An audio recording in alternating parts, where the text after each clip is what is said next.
Guys, prepare ulit tayo ng pagkain ng aso. Eh, ito na, naghihintay na. Pero gently siya. O, tingnan nyo. Bait yan talaga.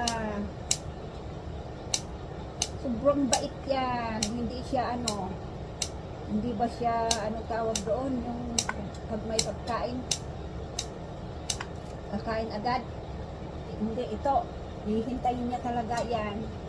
Ang bait yan. Kaya kung mga may aso dyan, pwedeng turuan para pag prepare kayo ng ulam niya, hindi yung dadakmain niya agad, dadakmain tuloy sana all. Anong ibig sabihin yun? Yung siya? Basta hindi makapaghintay, pero ito, maganda pala. Turuan. Just teach him.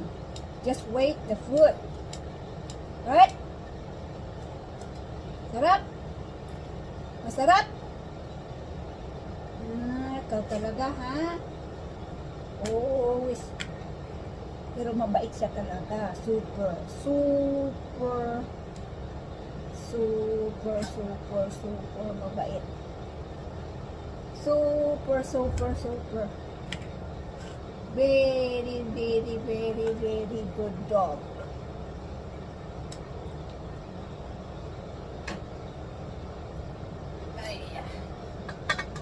Very, very, very dog food. Okay.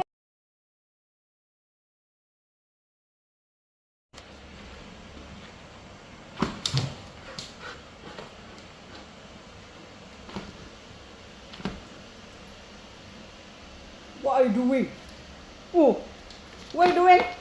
Don't bite me. Oh, you want to give me a? Huh? Go. Whoa, Lutia. Grrr. Like to play. Give me.